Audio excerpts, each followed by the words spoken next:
Preparación para la siega es el título de la lección número 11. Y estamos muy felices de compartir estos momentos, una vez más, como todas las semanas, para repasar la palabra de Dios, específicamente el tema o el libro de Santiago. Vamos a revisar el libro de Santiago, capítulo 5, desde el versículo 7 hasta el versículo 12. Para comentar esta lección está con nosotros ya el pastor Víctor Choroco, quien es el vicerrector de la Universidad Peruana Unión. Bienvenido.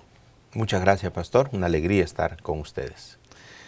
Vamos a hacer una oración para que Dios guíe nuestro estudio. El tema de hoy tiene que ver con la paciencia, tiene que ver también con la preparación para esta gran siega que vendrá. Por favor, guíenos en oración. Padre nuestro que estás en los cielos, muy agradecidos estamos, Señor, por tu guía, por tu dirección, por tu cuidado y porque has dejado en tu palabra consejos sabios para nuestra vida.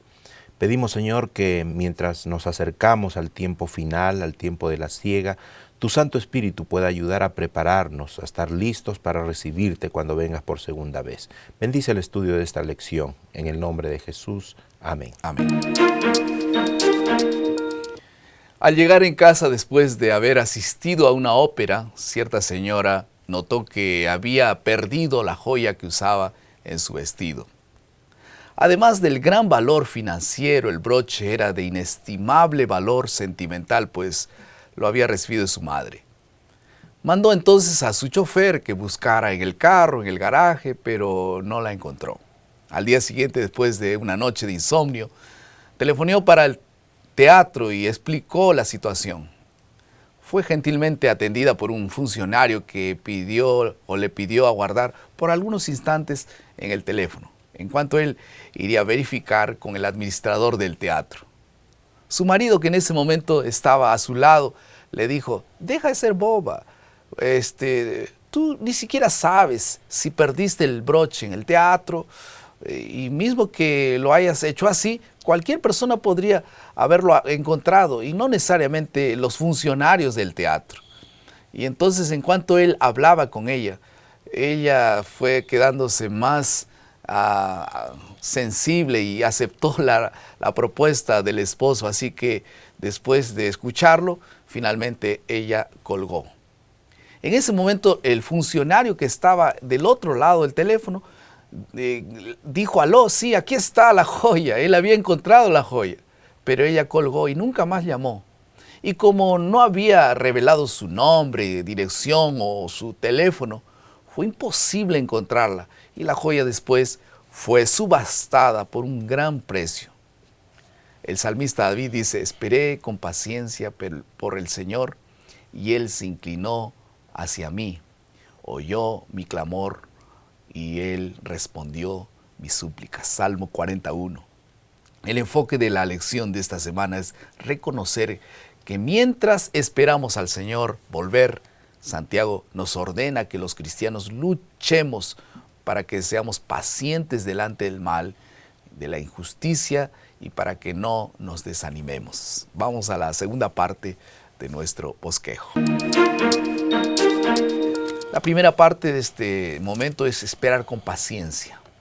Y la segunda parte, bienaventurados los misericordiosos. Estos dos asuntos trataremos a continuación, entonces. Ahora, lo que Santiago quiere decir, pastor Choroco, con la idea de esperar con paciencia, considerando el ejemplo del labrador, está en el versículo 7, el capítulo 5, ¿no? Bueno, Santiago capítulo 5, versículo 7 dice: por tanto, hermanos, tened paciencia hasta la venida del Señor. Mirad cómo el labrador espera el precioso fruto de la tierra, aguardando con paciencia hasta que reciba la lluvia temprana y la tardía. Aquí hay algunas características que distinguen el trabajo del labrador. Esperar con paciencia significa esperar con expectativa. Está expectante de ver cuál es el resultado de su trabajo. Esperar con paciencia, porque sabe que hay cosas que él puede hacer y hay cosas que él no puede hacer en ese proceso de que crezca la planta. Y en tercer lugar, él espera pacientemente las lluvias que van a venir a su tiempo, la lluvia temprana y la lluvia tardía. La lluvia temprana más o menos en el mes de octubre, septiembre, y la lluvia tardía en marzo, abril, que prepara el fruto para la cosecha. Más o menos la palabra expectativa está relacionada con aquella espera ansiosa, ¿no? O aquella espera, velad y orad.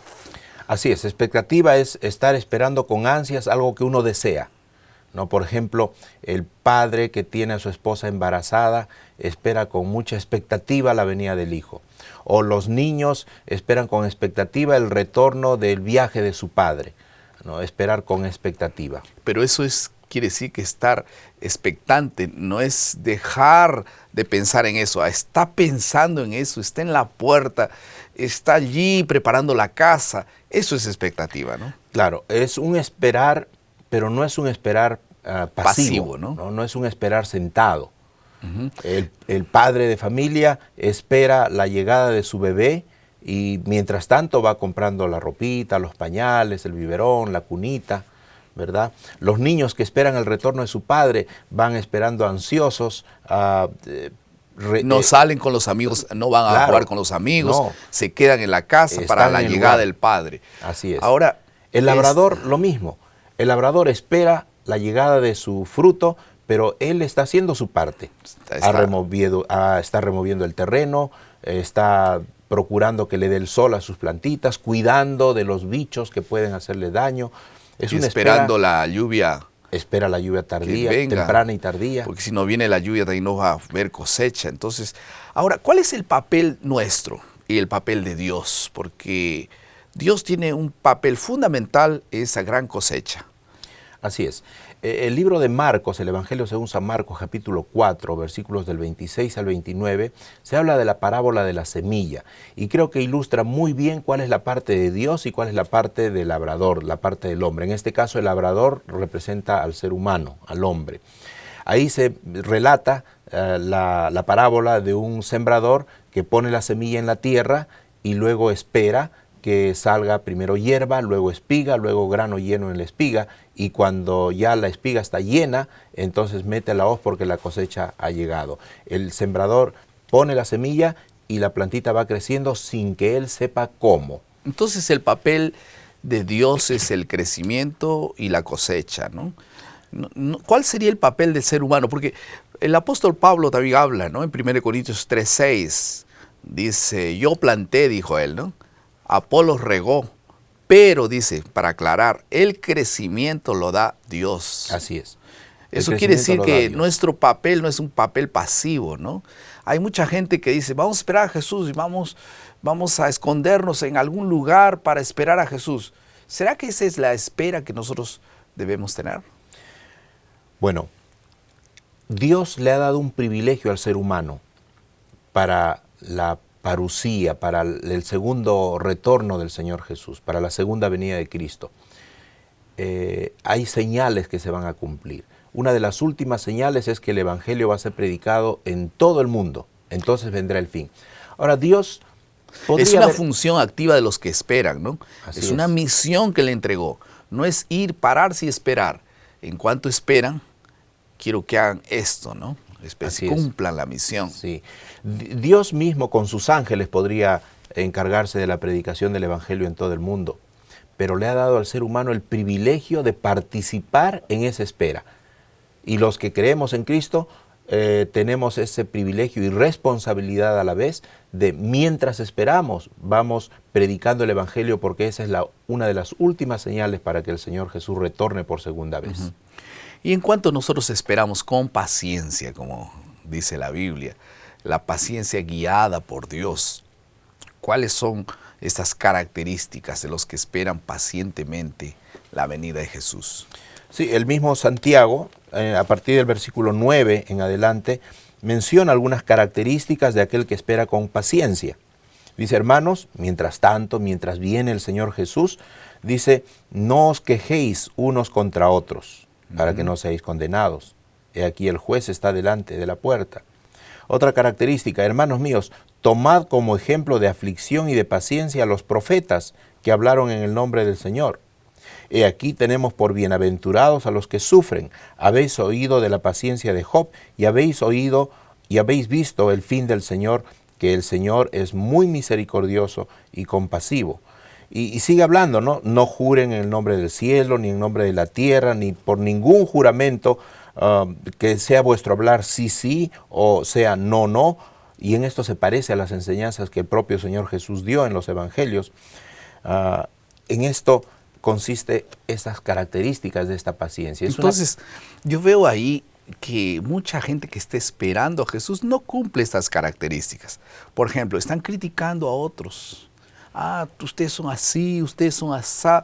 Nuestro papel como aquellos que esperan, como los que esperamos a Dios, no es criticar y estar colocando críticas sobre otros. En segundo lugar, vemos ahí que permanece calmo y gentil, dice ahí, ¿no? Así es. En la fase de la crueldad y el sufrimiento. Nosotros somos como el aceite, ¿no? Que cubre las heridas. Nosotros no somos los que profundizamos las heridas. Entonces, calma, gentileza y evitar las críticas son características de los que esperan. Es muy bonito lo que dice ahí Santiago. Sí, y sobre todo esa calma hay que mantenerla en medio de la provocación. Porque aquí está hablando en un contexto de la segunda venida, está hablando en un contexto de los tiempos del fin, donde va a haber muchos burladores, mucha gente se va a burlar de lo que predican los cristianos. Y en medio de ese panorama de burla, de aflicción, de provocación y de persecución, uno tiene que mantener la calma, la paciencia y ser gentil. Y eso solo viene de Dios, ¿no? Es fruto del Espíritu Santo. Vamos a pasar a la tercera parte de nuestro bosquejo, que es la aplicación. Ser amoroso y firme al mismo tiempo son características del Espíritu Santo, porque el hecho de que yo sea amoroso no quiere decir que soy permisivo, ¿no? Especialmente, no, está bien, todo lo que venga voy a hacer. Una aplicación interesante sería, tenemos que ser firmes en los principios, pero al mismo tiempo amorosos. Es un equilibrio muy adecuado, ¿no? Así es, y es difícil, no cualquier persona puede tener esas dos características juntas. Sí. Algunos son amorosos y otros son solamente firmes. Aquí hay que ser amorosamente firme y firmemente amoroso, las dos cosas. Yo creo que esto se ilustra muy bien en la vida cotidiana del hogar, ¿no? Los padres con los hijos. Los padres debemos ser firmes con nuestros hijos, especialmente cuando se trata de los principios que son no negociables, pero amorosos para poder enseñarles con cariño, porque estamos reflejando el carácter de Dios.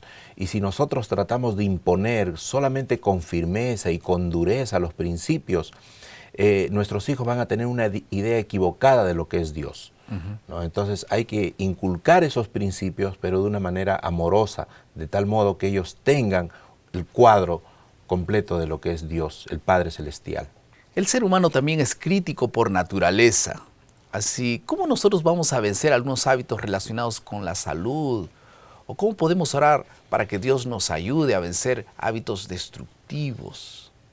Si el ser humano es crítico por naturaleza, ¿cómo nosotros podemos vencer la tentación de ser amorosos y firmes en nuestros principios? Es un asunto que solo Dios da equilibrio en la vida de todos los que esperan la venida de Jesús. Que Dios coloque en tu corazón, en mi corazón, ese equilibrio perfecto. Vamos a la última parte de nuestro bosquejo. Nuestra función es plantar, nuestra función es regar, pero la función de Dios es hacer crecer y también es cosechar. Si mi función es regar, significa que yo tengo que ser determinado en la hora de animar, de impulsar, de mostrar. ¿Cuánta gente a mi alrededor necesita ser animada? Donde se plante una semilla de esperanza, un consejo adecuado. Y yo tengo que tornarme un agente de esperanza activo. Si Dios va a hacer crecer las cosas, quiere compartir conmigo ese proceso. Por eso nosotros somos llamados a regar, a poder animar, fortalecer, dar palabras de ánimo, ser gentiles con los demás, influir en mucha gente para que ellos puedan acercarse a Dios y la comunión con Dios puedan crecer. en el servicio de Dios, ellos con Dios y el servicio puedan crecer. Pero yo como líder o como miembro de iglesia, como cualquier función que yo tengo, mi función es ser una influencia para que ellos vayan a Dios, tengan su comunión con Dios, lean su Biblia todos los días y ellos puedan cumplir una misión y entonces puedan crecer y pueda haber gran cosecha en nuestro alrededor. Tú puedes ser un instrumento de siembra, un instrumento de regadío y de plantío también. Vamos a orar. Querido Padre, en cuanto esperamos tu venida, danos el privilegio de participar de esta grande siega, tal vez plantando como Pablo, regando como Silas, pero siempre regando el amor y regando el Evangelio en otros corazones. En el nombre de Jesús oramos. Amén. Amén.